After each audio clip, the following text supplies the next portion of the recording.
আবারও নদিয়া পুলিশের বড়সড় সাফল্য, ফের আগ্নেয়াস্ত্র সহ গ্রেপ্তার দুষ্কৃতী। এবারে 2 আগ্নেয়াস্ত্র এবং একাধিক গুলি সহ গ্রেপ্তার 3 দুষ্কৃতী। গোপন সূত্রে খবর পেয়ে আগ্নেয়াস্ত্র সহ 3 জনকে গ্রেপ্তার করে পুলিশ। নদিয়ার কৃষ্ণনগর কোতোয়ালি থানার পুলিশ বাগনাপাড়া থেকে ওই 3 জনকে গ্রেপ্তার করেছে। 3 অভিযুক্তের নাম কৈলাস প্রামাণিক, সিরাজ শেখ, শিবম সাউ। 3 জনের বাড়ি কৃষ্ণনগরের কোতোয়ালি থানা এলাকায়। পুলিশ ওই 3 অভিযুক্তকে জিজ্ঞাসাবাদ চালাচ্ছে বলে জানা গিয়েছে।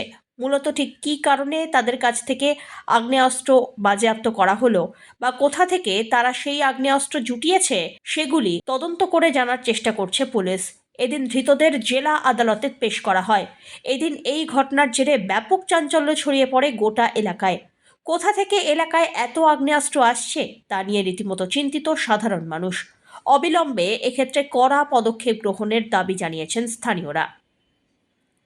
আপনি কি জায়গা কিনতে চান? তাহলে আর চিন্তা নেই। 34 নম্বর জাতীয় সড়কের ধারে রায়গঞ্জের নট্টপাড়ায় ঠিক বিপরীতে নিউ উকিলপাড়ায় আজই সুলভ মূল্যে জায়গা কিনুন, গড়ে তুলুন নিজের স্বপ্নের ঘর। তাই আর অপেক্ষা না করে আজই চলে আসুন আমাদের এখানে, দেখে যান জায়গা। মন পছন্দের স্বপ্নের প্রাসাদ গড়ে তুলুন আপনার কেনা এই জায়গায়। তাই আজই যোগাযোগ করুন আমাদের সাথে। আমাদের ফোন নম্বর 8617827851, 6295828881, 8617033767। তাই আর দেরি নয়, আজই আসুন নিজের পছন্দের জায়গা কিনতে।